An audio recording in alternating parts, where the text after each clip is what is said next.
आपण त्यांची ताडना करतो, त्यांच्यावर अनुशासन करतो. हे ठीक नाही. समजावून सांगितलं पाहिजे, मारलं नाही पाहिजे कधी. तर शास्त्र मना करतंय. आणि जे शरणागत आहेत, जे रतहीन आहेत आणि जे भयभीत आहेत, अशा लोकांना नाही मारलं पाहिजे. हे अर्जुन, यांनी झोपलेल्या मुलाला मारला आहे, याला तू मार. आता भगवंत या ठिकाणी सूत महाराजजी म्हणतात, भगवंत असं कशामुळे बोलले? भगवंत अर्जुनाची परीक्षा घेऊ लागलेत, त्याच्या धर्माची परीक्षा घेऊ लागलेत. पण अर्जुनाचं हृदय महान होतं, उदार होतं. अर्जुनाने नाही मारलं. आणि त्या ठिकाणी अश्वत्थामाला पकडून द्रौपदीला दिलं. द्रौपदीने पाहिलं की अश्वत्थामाला पकडून आणलेलं आहे.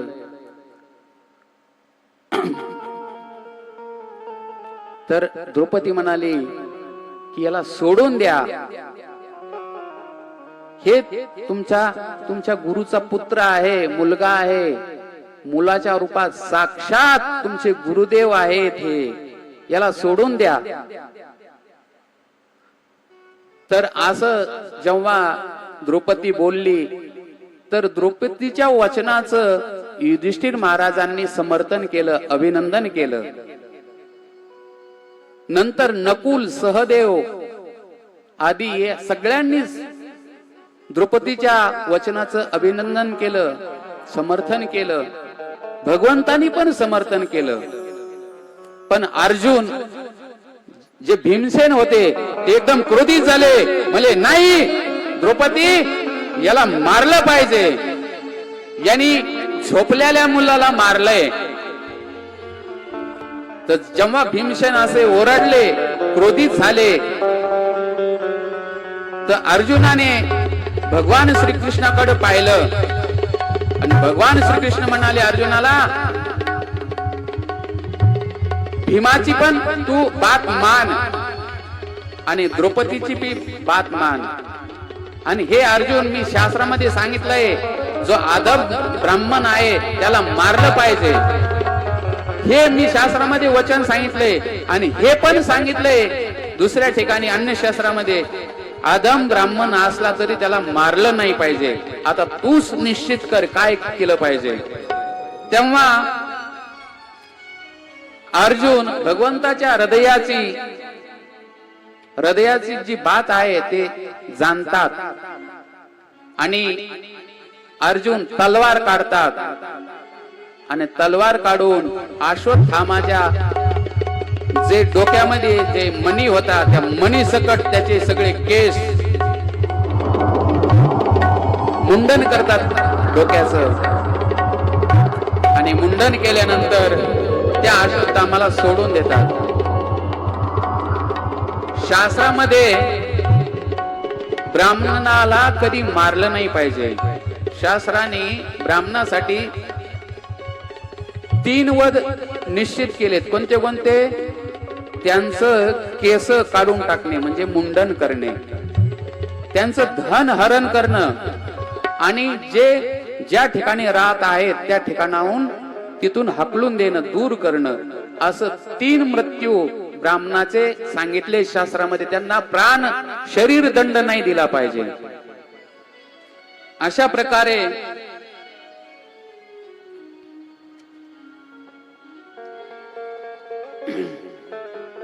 नंतर भगवान श्रीकृष्ण पांडवा बरोबर गंगाच्या किनारी जातात. त्या ठिकाणी युधिष्ठिर महाराज आपले नातेवाईक महाभारत युद्धामध्ये वारलेले आहेत हे स्मरण करून एकदम शोक करू लागतात. तर त्या ठिकाणी धौम्य ऋषी आणि श्रीकृष्ण सगळ्यांना समजावतात. काय समजावतात की हे युधिष्ठिर, या संसारामध्ये जो मनुष्य आला आहे त्याला एक दिवस निश्चित मरायचा आहे. या मृत्यूपासून संसारामध्ये कोणी वाचू नाही शकत. कुछ पल की जिंदगानी एक रोज सबको जाना, बरसों की तू क्यों सोचे, पल का नहीं ठिकाना, बरसों की तू क्यों सोचे, पल का नहीं ठिकाना।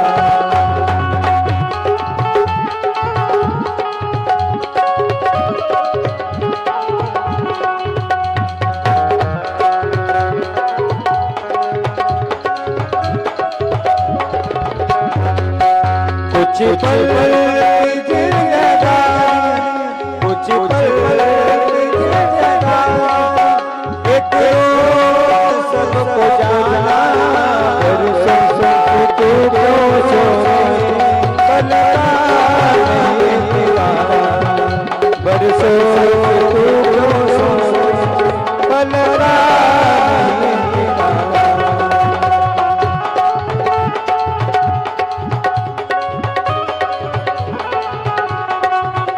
आएगी वो घड़ी जब कोई भी साथ होगा, पर मेरे सारे एक हिसाब होगा। आएगी वो घड़ी जब कोई भी साथ होगा, पर मेरे सारे एक हिसाब होगा।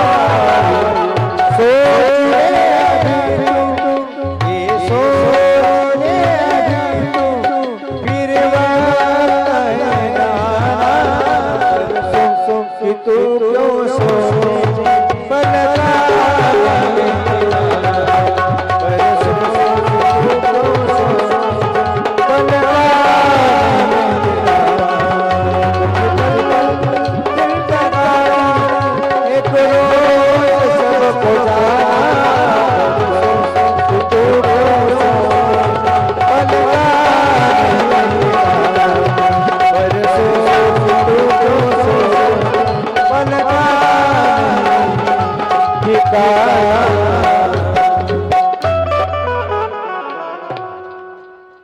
या संसाराचा नियम आहे,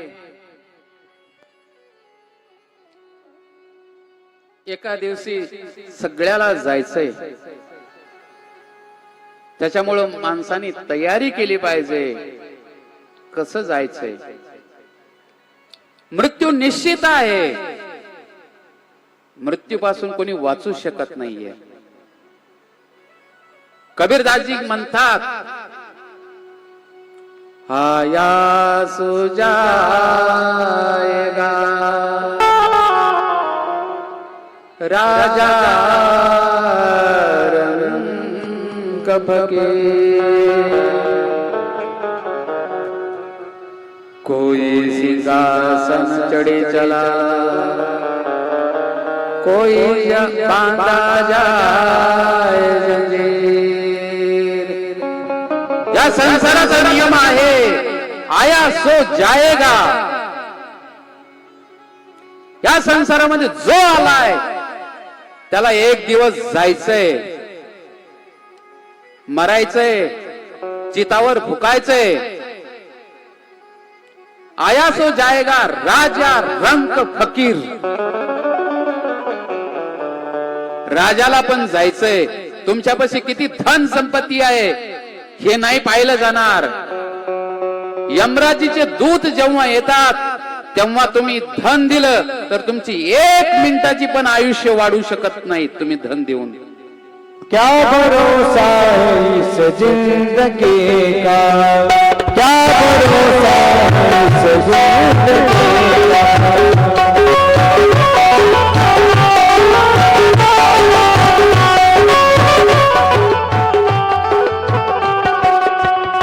साथ देती नहीं किसी का, साथ देती नहीं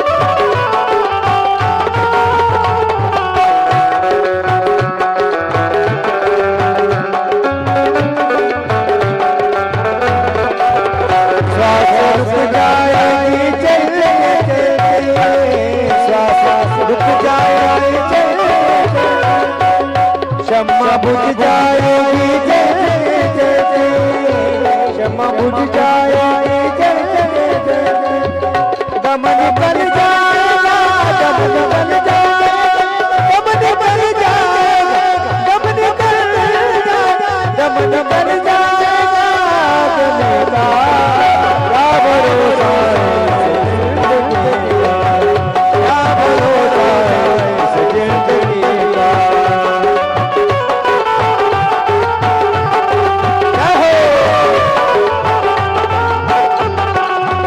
हम रहे ना मोहब्बत में,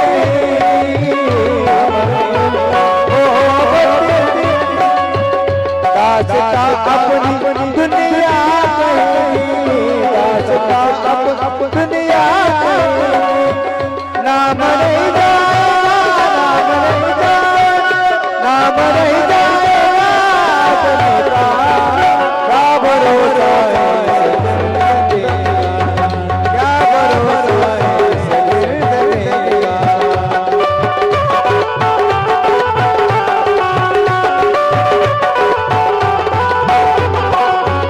साथ देते नहीं किसी का, साथ देते नहीं किसी का, क्या भरोसा है जिंदगी का, क्या भरोसा है जिंदगी का, क्या भरोसा है, क्या भरोसा है, क्या भरोसा है। आया है सो जाएगा राजा यही सिंहासन चढ़ चढ़ाना, कोई बात राजेगी, कोई बात राजेगी, कोई बात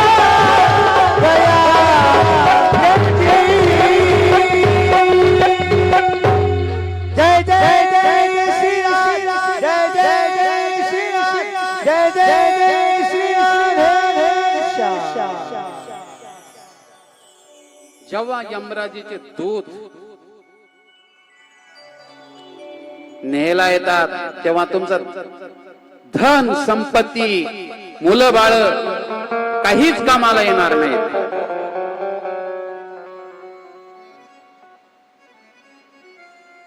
यमराजी पासून वाचायची इच्छा असेल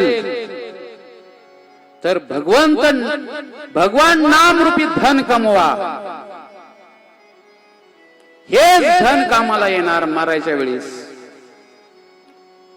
राम नाम मेरे मोती, कृष्ण नाम मेरे मोती, मैं बिगड़ा गली गली, मैं बिगड़ा गली गली, ले ले कोई आपका प्यारा, सुर बचाओ गली गली, सुर बचाओ गली गली।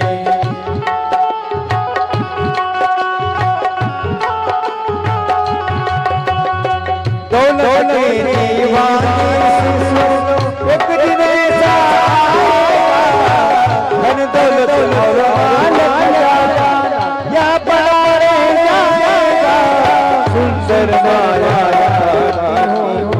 सुंदर काया माटी, चर्चा होगी गली गली, चर्चा होगी गली गली, ले ले तेरा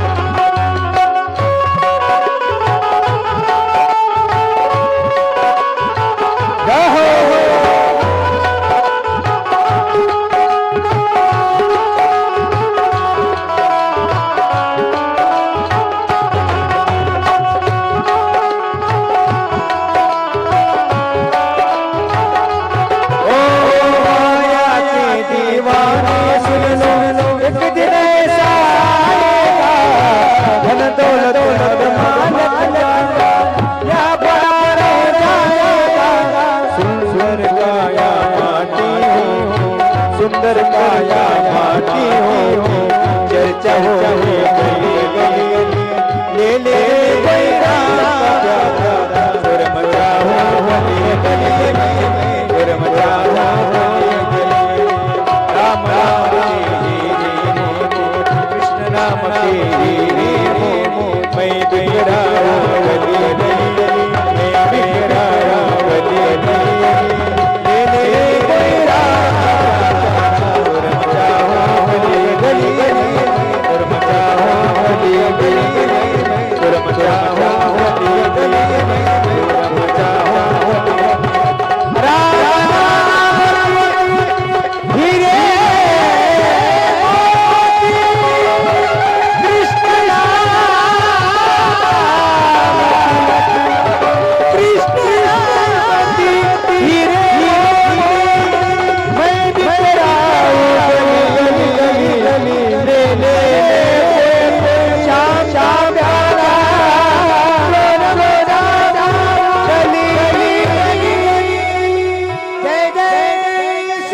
जय जय जय श्री राधे श्याम. भगवंताचंच नाव यमराजीच्या दूतापासून वाचू शकतं. अरे यमराजीचे सोडून द्या, भगवंत पण तुमच्या पुढं पुढं माग पुढं फिरू शकतात. केव्हा? जेव्हा कृष्ण नाम रूपी, राधा नाम रूपी तुम्ही धन एकत्रित करणार, तेव्हा यमराजीची टाप नाही होणार तुम्हाला शिवायची. राधिका उपनिषद एक ग्रंथ आहे, त्याच्यामध्ये राधा राणीच्या नावाची महिमा सांगितली. चक्रम चक्री शूलमादाय शूली पाशं पाशी वज्रमादाय वज्रे धावन्त्यग्रे भाजतस्य राधा राधा वादिनो रक्षराय. या ठिकाणी म्हणतात, जो राधा राधा राधे राधे असं बोलतो, त्याची रक्षा करण्यासाठी स्वयं चक्रम चक्रे शूलमादाय शूले, स्वयं भगवान कृष्ण त्याची रक्षा करण्यासाठी त्याच्या माग पुढे फिरतात. कोणाच्या माग फिरतात? राधा राधा वादिनो रक्षणाय. जो राधे राधे राधा राधा असं बोलतो, त्याची रक्षा करण्यासाठी स्वयं भगवान श्रीकृष्ण आपलं सुदर्शन चक्र घेऊन त्याच्या माग पुढे फिरतात. जिस देश में जिस वेश में परवेश में रहो, राधा रमन राधा रमन कहो, राधा रमन राधा रमन कहो.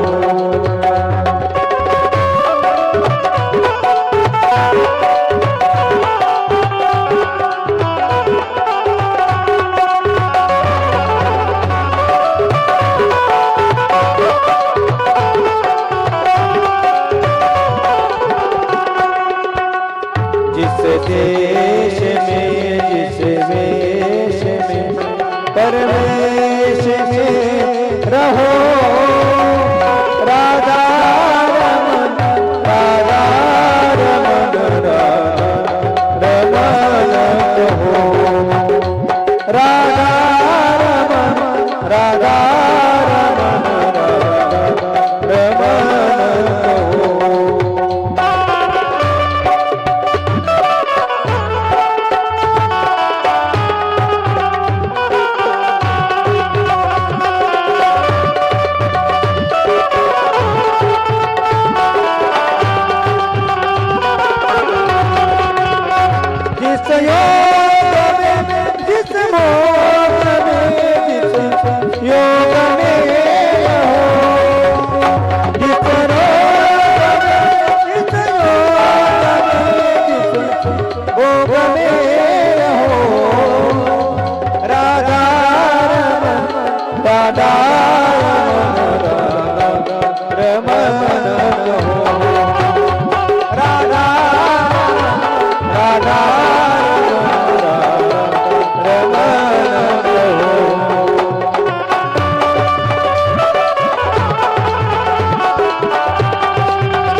राधा रमण राधा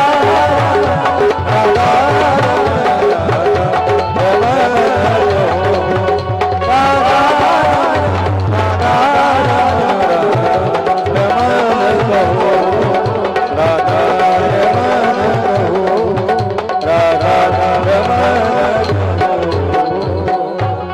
जय जय श्री राधे जय जय श्री राधे जय जय श्री राधे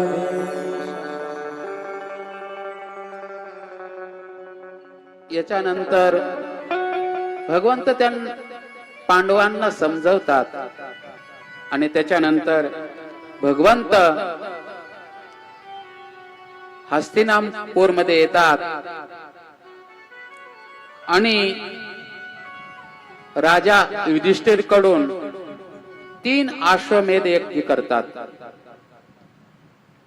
आणि भगवंत म्हणतात हे युधिष्ठिर आता भरपूर दिवस झाले मी आता द्वारकाला जातो तर युधिष्ठिर महाराज भगवंताला आलिंगन करतात आणि भगवंत आता द्वारकाला जाण्यासाठी रथामध्ये आरूढ झालेत त्या रथाची दोरी सातकीनी पकडली आहे भगवंताचे सारथी आहेत सातकी रथाची दोरी त्यांनी पकडलेली आहे आणि भगवान श्रीकृष्ण रथामध्ये आरूढ झाले तेवढ्यात भगवंतानी पाहिलं की उत्तरा एकदम भयभीत होऊन भगवंताकडे धावू लागली आणि भगवंताला म्हणाली पाही पाही महायोगिन देव देव जगत्पते नान्यं तद्भयं यत्र मृत्यु परस्परम हे देव हे श्याम सुंदर हे कृष्ण तुम्ही माझी रक्षा करा मला वाचवा हे जगतपते त्या ठिकाणी उत्तरा म्हणते हे प्रभू नान्यं तद्भयं तुमच्या शिवाय ह्या संसारामध्ये कोणी वाचू नाही शकत मला कारण की ह्या संसारामध्ये सगळे मनुष्य एक दुसऱ्याच्या मृत्यूचे कारण बनू लागलेत तर हे प्रभू तुम्ही मला वाचवा या संसारामध्ये फक्त तुम्हीच माझे आहेत या संसारामध्ये कुणी कुणाचं नाहीये कुणीच कुणाचं नाहीये नाही कुणाची कोणी तुझे नव्हे रे कोणी नाही कुणाची कोणी तुझे नव्हे रे कोणी अंती जासी नाही कल्पना माझे माझे म्हणून अंती जासी नाही कल्पना माझे माझे म्हणून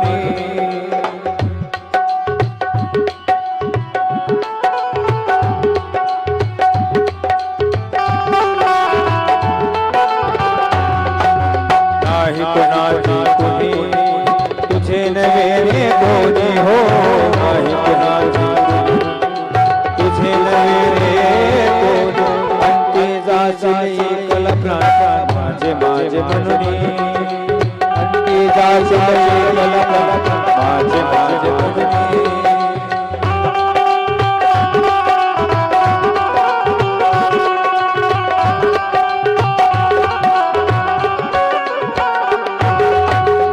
कुणाची बाहू कुणाचा कोण कुणाचे सखे सोय बहीण कुणाची बाहू कुणाचा कोण कुणाचे सखे सोय गेल्या मागे सर्व राय तुटतील धागे गेल्या मागे सर्व राय तुटतील धागे प्राण्या मायेचा बाजा प्राण्या मायेचा बाजा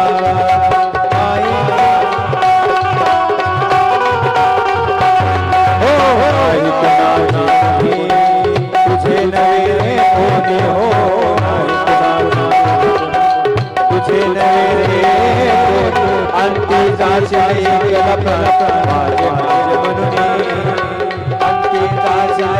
माझे माझे म्हणून जाचे कलप माझे माझे माझे प्राण्या माझे माझे.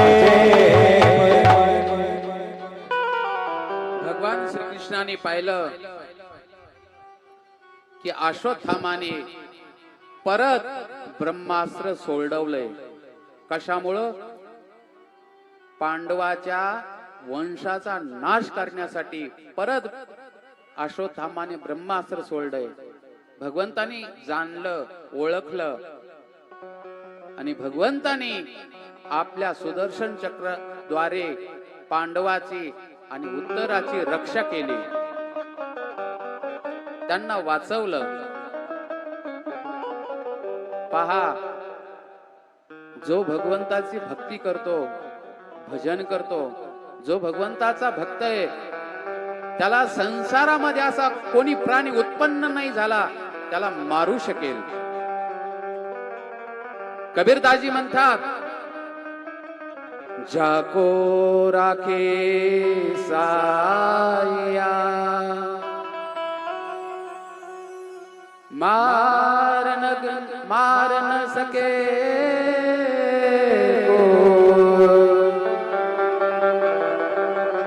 बाल न बाका कर सके जो जग बैरी हो. ज्याची रक्षा भगवंत करतात त्याला ह्या संसारामध्ये कोणी मारू नाही शकत.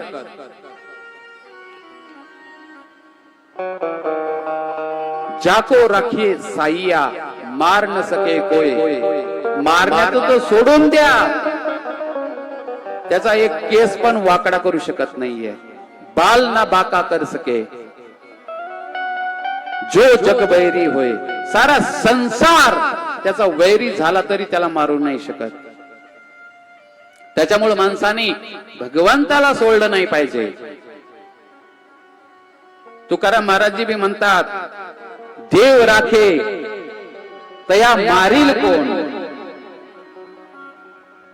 ज्याची रक्षा भगवंत करतात त्याला संसारामध्ये मारणारा असा उत्पन्नच नाही झाला. अशा प्रकारे उत्तराची भगवान श्रीकृष्ण रक्षा करतात. त्याच्यानंतर माता कुंती भगवंताची सुंदर स्तुती करते आणि स्तुतीमध्ये भगवंताला दुःख मागते. आपण भगवंताकडून सुख मागतो, संपत्ती मागतो, पण या ठिकाणी माता कुंती भगवंताला दुःख मागते. काय म्हणते? विपत संतो न शाश्वत तत्तर तर जगद्गुरो भवतो दर्शनं यस्यात् अपुनर्भव दर्शनम्. हे प्रभू, मला तुम्ही दुःख द्या, आणि ते एका दिवसासाठी नाहीये, अनंत काळासाठी तुम्ही मला दुःख द्या. म्हणले कमोन, कशामुळं? त्या दुःखामध्ये तुमची आठवण येते.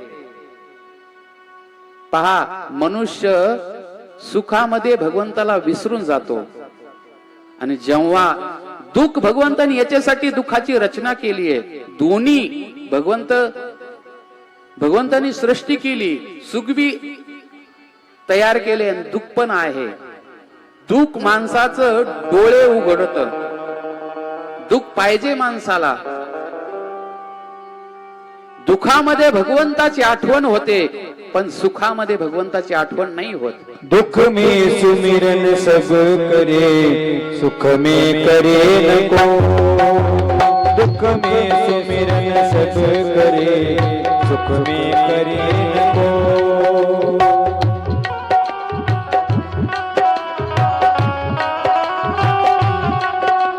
दुख में सुमिरन सब करे, सुख में करे नको. दुख में सुमिरन सब करे, सुख में करे नको.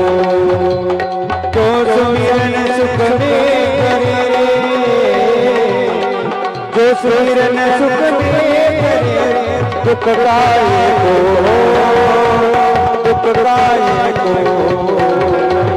दुख में सुमिरन सब करे सुख में करे दुख में सुमिरन सब करे सुख में करे दुख में सुमिरन सब करे सुख में करे सुख में करे सुख में करे।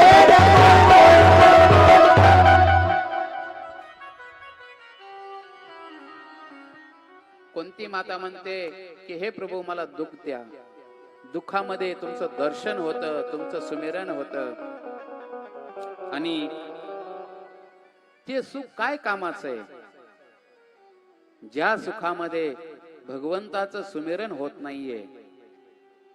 कबीरदासजी म्हणतात, सुख के माथे सील पडो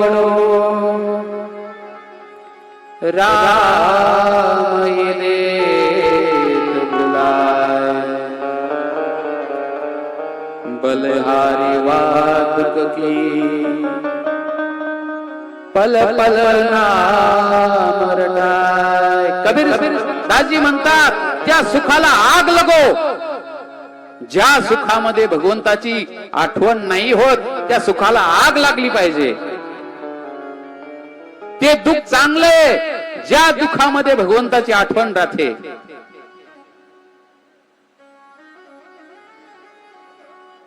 काय करायचं ते सुख ज्या सुखामध्ये भगवंत नाहीयेत.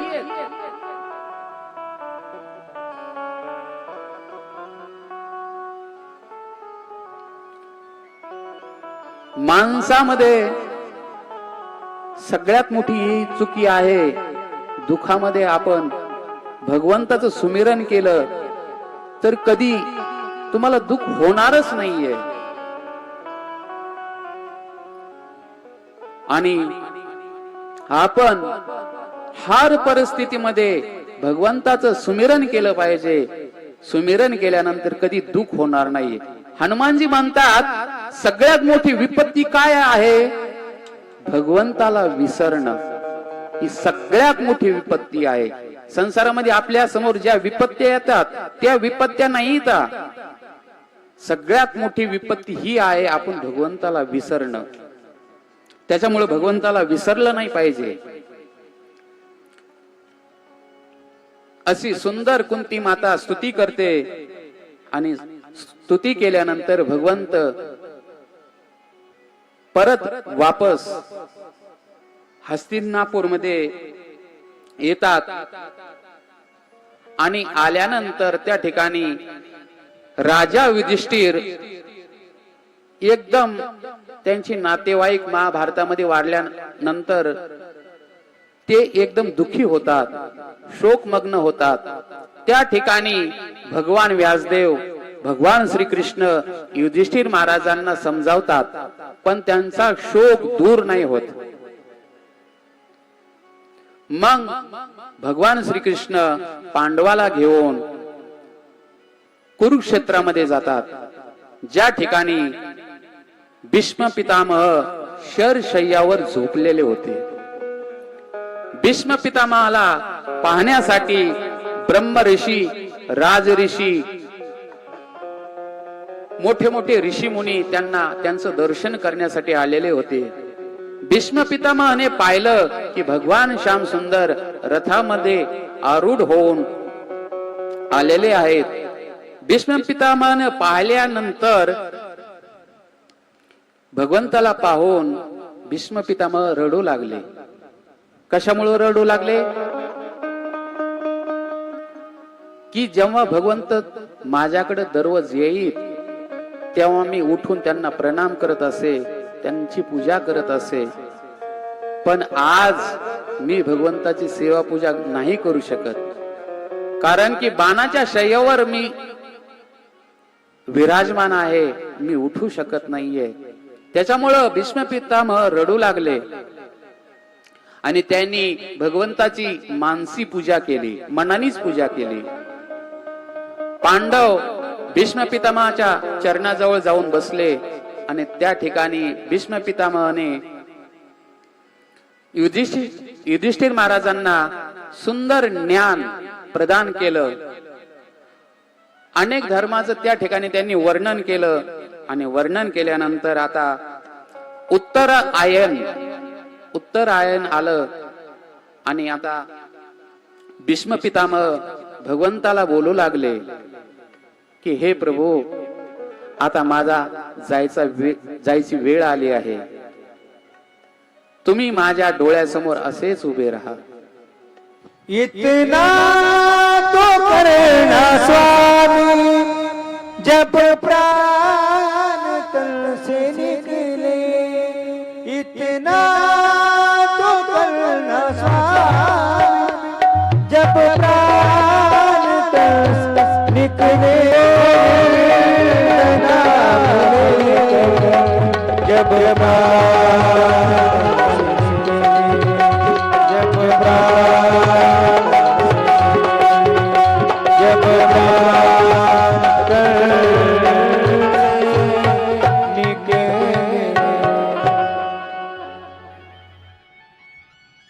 भगवंताला भीष्म पितामह प्रार्थना करतात, हे प्रभू, मी जोपर्यंत प्राण सोडत नाही तोपर्यंत तुम्ही असेच माझ्या समोर उभे राहा.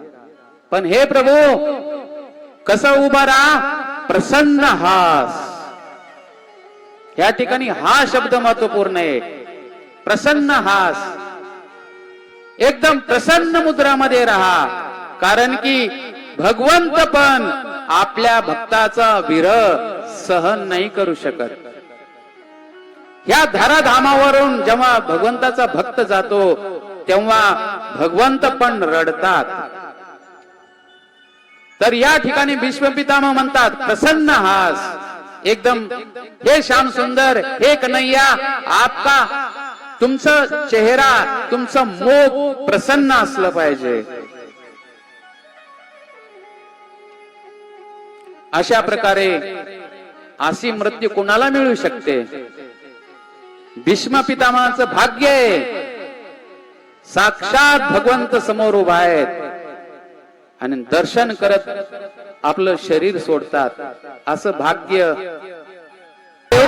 भगवंतावर दृष्टी करतात पुष्पाची. आणि अशा प्रकारे भगवंत हस्तिनापुराहून द्वारकासाठी प्रस्थान करतात. आणि द्वारकामध्ये गेल्यानंतर सगळे द्वारकावासी भगवंताचं स्वागत करतात. एकदम सुंदर प्रकारे भगवंताचं स्वागत करतात. स्वागतम कृष्ण, स्वागतम कृष्ण, स्वागतम कृष्ण, स्वागतम कृष्ण.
द्वारिकाधीश मशाल.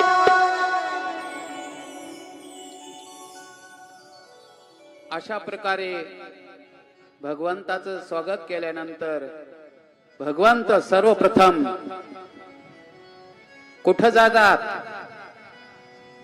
आपल्या आईजवळ जातात, वडिलांजवळ जातात आणि त्यांच्या चरणी प्रणाम करतात.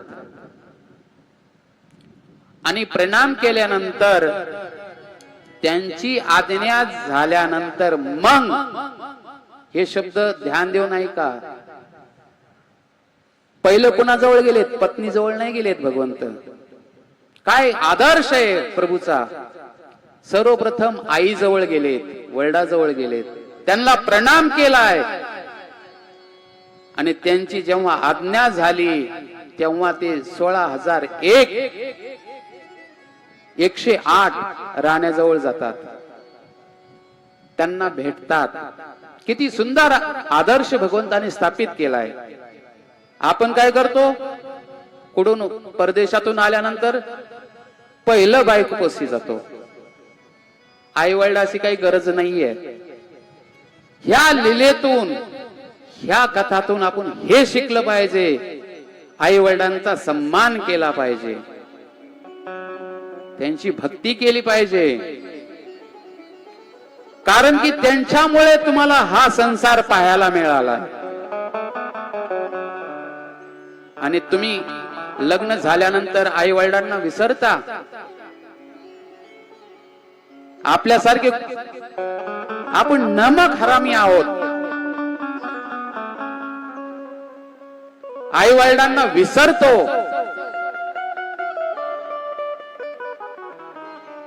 काय आई वडिलांची महिमा ह्या संसारात कोणी गाऊ नाही शकत. अरे ज्या आईनं लहानाचं मोठं केलंय, जेव्हा लहान लेकरू रात्रीच लघुशंका करत तेव्हा आई त्या वल्यात झोपते आणि बाळाला कोरड्यावर झोपवते. बालपणी मी खेळत खेळत होतो जेव्हा ताना, अमृता होई गोड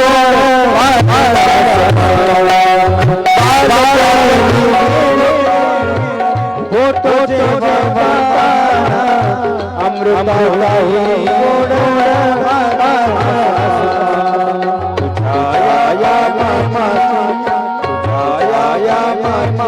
कजी कजी जा जा जा जा अनमोल मोल मतीला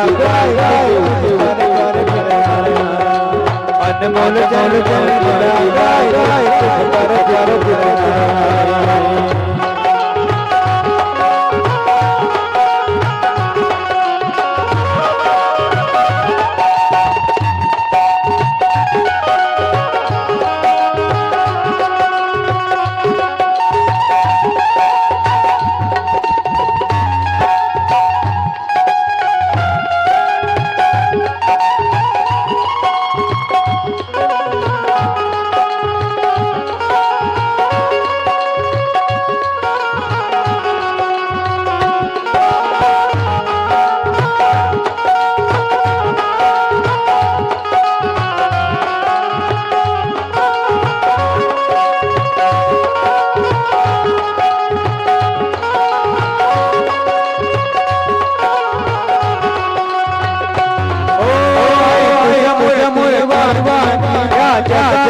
राहिली माझ्यासाठी भ्रष्टाचारात रख रख ध्यानात राहिली माझ्यासाठी भ्रष्टाचारात कधी घडी कधी घडी बोल्या बोल्या मार्गी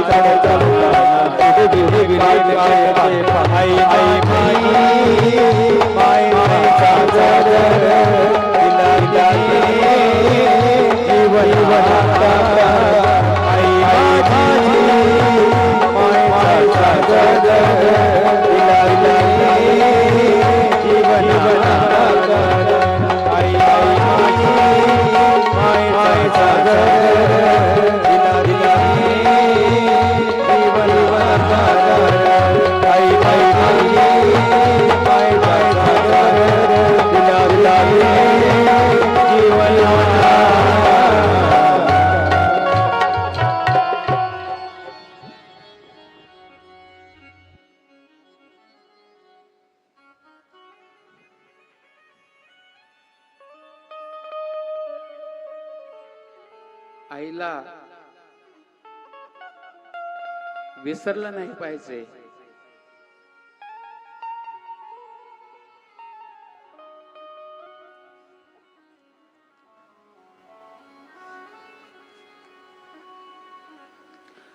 भगवंतानंतर ह्या संसारामध्ये खरा प्रेम करणारा कोण असेल तर ती आहे आई. निष्काम प्रेम करणार एकमेव व्यक्तिमत्व आहे भगवंतानंतर, ती आहे आई. आईचं प्रेम आपल्या मुलावर निष्काम असतं, तो कसा बी असो. दुष्ट प्रकृतीचा असेल तरी त्याला तुम्ही बाळच म्हणणार.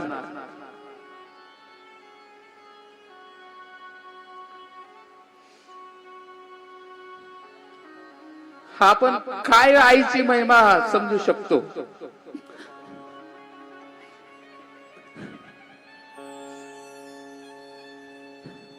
आईचं हृदय समुद्राप्रमाणे आपल्या मुलासाठी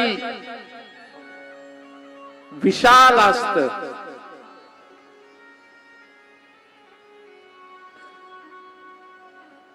सगळ्यांना हीच प्रार्थना आहे.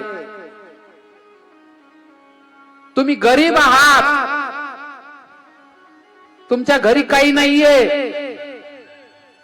चटणी भाकर आहे, ती चटणी भाकर का होईना आपल्या आई वडिलांना द्या.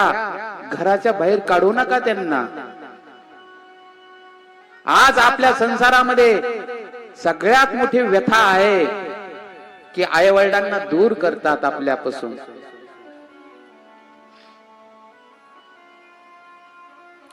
मोठी शोकांतिका आहे. आपल्याला लाज वाटली पाहिजे. ज्या आईनं आपल्याला लहानाचं मोठं केलं, जेव्हा आईला तुमची गरज असते तेव्हा तुम्ही घराच्या बाहेर काढता.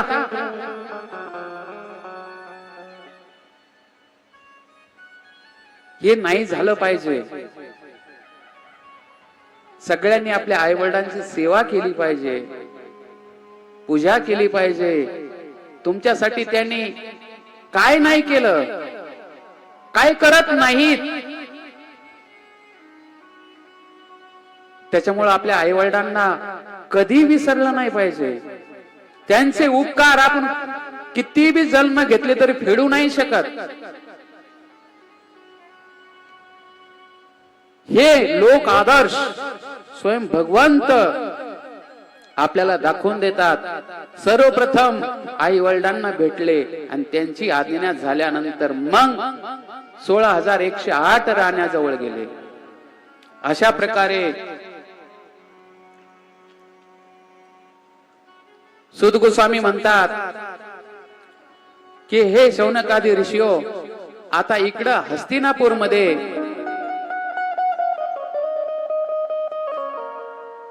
राजा परीक्षितचा जन्म होतो. नातूचा जन्म ऐकून युधिष्ठिर महाराज एकदम प्रसन्न होतात आणि ब्राह्मणाला बोलवून स्वस्ती वाचन करतात आणि त्यांना गौदान, स्वर्णदान, पृथ्वीदान आदी करतात. इकडं परीक्षितचा जन्म झाल्यानंतर विदुरजी मैत्री ऋषीकडून आत्मज्ञान प्राप्त करून परत वापस हस्तिनापूरला येतात. जेव्हा पांडव पाहतात विदुरजी आले आहेत तर सगळे पांडव एकदम प्रसन्न होतात. आणि जेव्हा विदुरजी सुखपूर्वक आसनावर विराजमान होतात तेव्हा युधिष्ठिर महाराज म्हणतात की हे चाचाजी, तुम्ही जेव्हा तीर्थाटन केलं तेव्हा आपलं जीवन निर्वाह तुम्ही कसं केलं आणि कोणत्या कोणत्या तीर्थामध्ये तुम्ही गेलात आणि तुम्ही साक्षात तीर्थरूप आहात. पहा, या ठिकाणी भगवंताच्या भक्ताची महिमा भरपूर आहे. विदुरजीला युधिष्ठिर महाराज म्हणतात तुम्ही स्वतः तीर्थरूप आहेत, तीर्थ तुम्हाला पवित्र नाही करू शकत, तीर्थाला तुम्ही पवित्र करण्यासाठी जाता. त्या ठिकाणी युधिष्ठिर महाराज म्हणतात भवद्वेदा भागवतास्तीर्था ती स्वयं विभो तीर्थानि कुर्वन्ति तीर्थानि स्वान्तस्तेन गदावृता. भगवंताचा भक्त एवढा पवित्र असतो, तो तीर्थाला पवित्र करण्यासाठी जातो. तीर्थ त्याला नाही पवित्र करत.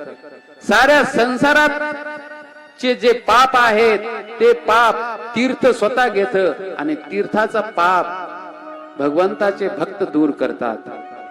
एवढी महिमा आहे साधू संतांची. स्वयं तीर्थ भगवंताच्या भक्ताची इच्छा करत. बालापन से हरि भजे जग से रहे उदास. तीर्थपति आशा करे कब आवे हरि के दास. साक्षात प्रयागराज सगळ्या तीर्थाचे राजा आहेत, ते पण आशा करतात. कुणाची? भगवंताच्या भक्ताची. कशासाठी? ते येतील आणि माझ्यामध्ये स्नान करतील आणि मी पवित्र होईल. एवढी सामर्थ्य भगवंताच्या भक्तामध्ये असते. तीर्थ तर सोडून द्या, स्वतः भगवंत भक्ताच्या पाठीमागे फिरतात. स्वयं भगवंत उद्धवाला म्हणतात की हे उद्धव, माझे भक्त एवढे पवित्र असतात, मी सगळ्या संसाराचं पाप घेतो, पण माझं पाप कुणाला देऊ? तर त्या ठिकाणी भागवतम मध्ये एकादश स्कंदामध्ये भगवान श्रीकृष्ण म्हणतात हे उद्धव, माझे भक्त कसे भक्त? निरपेक्षम मुनिम शांतम निर्वैरम समदर्शनम अनुवृज्जः नित्यं पूयतां किरेति. जे निरपेक्ष आहेत, मुनी आहेत, शांत आहेत, समदर्शी आहेत, अशा भक्ताच्या पाठीमागे मी फिरतो. कशासाठी फिरतो? त्यांची चरण रज उडून माझ्या डोक्यावर पडल आणि मी अखिल कोटी ब्रह्मांड नायक श्याम सुंदर मी स्वतः पवित्र होतो. तर एवढी महिमा आहे भगवंताच्या भक्ताची.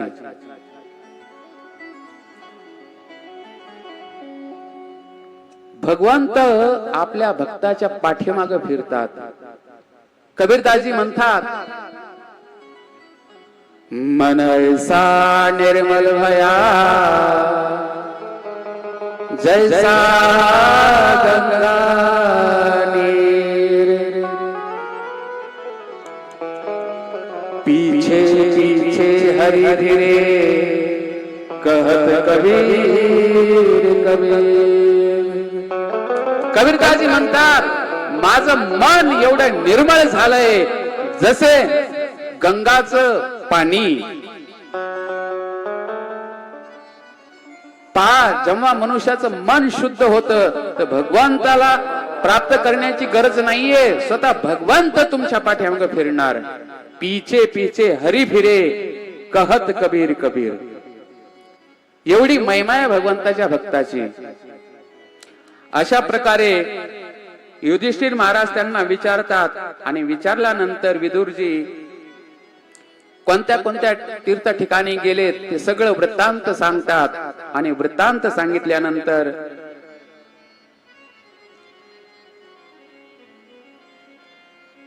विदुरजी नंतर आपल्या भावांना उपदेश देतात, धृतराष्ट्रांना. उद्या प्रभूजीनं सूचना दिली, उद्या राधारमण यांचा प्राकट्य उत्सव आहे. वृंदावन मध्ये एक ठाकूरजी आहेत, त्यांचं नाव आहे राधारमण. ठाकूरजी आणि भगवंत, त्यांचं नाव आहे राधारमण. काल आपण कथेत, उद्या कथेत राधारमण ठाकूरजीचा उत्सव साजरा करणार आहोत. कारण की उद्या प्राकट्य महोत्सव आहे राधारमणजीचा. आणि समोर जे आहे ठाकूरजी, त्यांचं नाव आहे राधारमण. व्यासपीठ समोर तुम्ही पाहताय ना, तर त्यांचा प्राकट्य उत्सव आहे. तर महाराजजी म्हणतात त्याच्याविषयी थोडस तुम्ही सांगा, भगवंताचं प्राकट्य कसं झालं.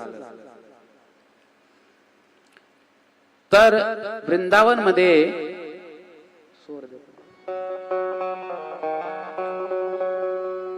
वृंदावनला कोण कोण गेलं हे पहिलं मला हात वर करून सांगा. राधारमणजीला पाहिलं ना, ठीक आहे, खाली करा हात. आता हे लोक तर समजतील, पण जे गेले नाहीत ते थोडस नाही समजू शकत. तर एवढं समजा की भगवान कृष्ण, त्यांचं नाव आहे राधारमण. तर एक संत झाले, त्यांचं नाव होतं गोपाल भट्ट गोस्वामी. काय नाव होतं? बोला जरा, झोप यायला लागली काय? गोपाल भट्ट गोस्वामी. त्यांचे ठाकूरजी होते राधारमण. ठाकूरजी आणि भगवंत ते पहिले असे गोल मोटोल होते. शालिग्राम पाहिलाय ना तुम्ही? शालिग्राम कसे असतात? गोल असतात. जसे गोटी असते ना, मोठी गोटी, त्याच्यासारखे गोल शालिग्राम.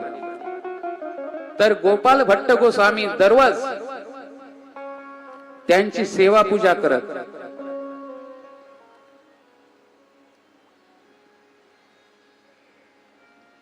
एक दिवस वृंदावन मध्ये एक सावकार येतो, सेठ येतो,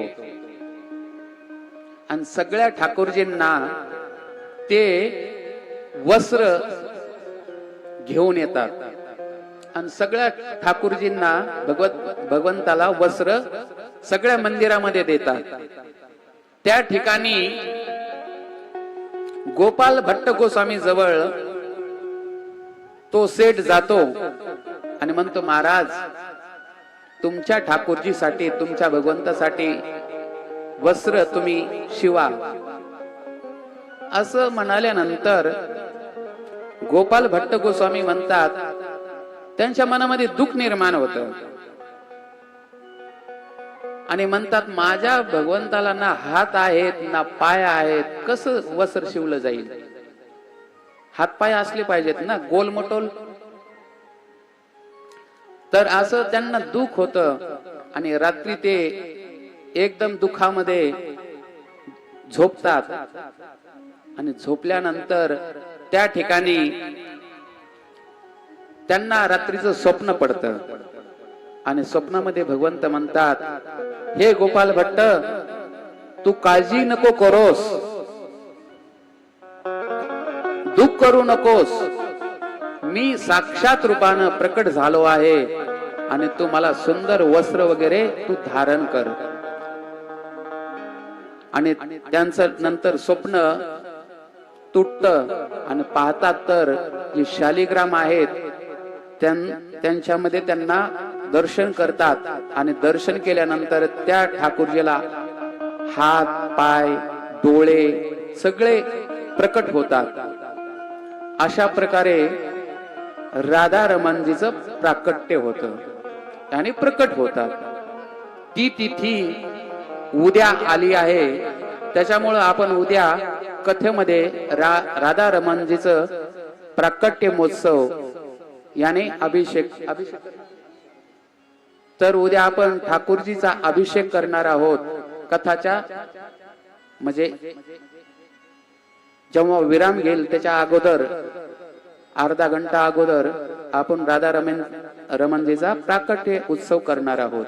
ही सूचना सगळ्यांना देणं गरजेचं होतं. आता वेळ भरपूर झालेली आहे, 9 वाजले, त्याच्यामुळे मी कथा पण राधा रमणजीची थोडक्यात सांगितली, तुम्ही समजून घ्या. अशा प्रकारे आपण प्रथम स्कंदाची कथा आपण ऐकली. भरपूर वेळ झालेला आहे. उद्या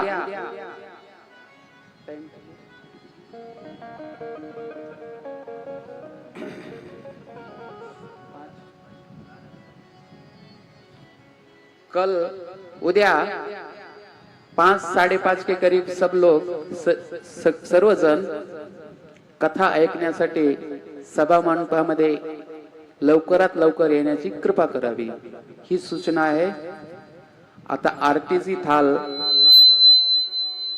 तयार करा. भागवतमची आरती आता होईल, तोपर्यंत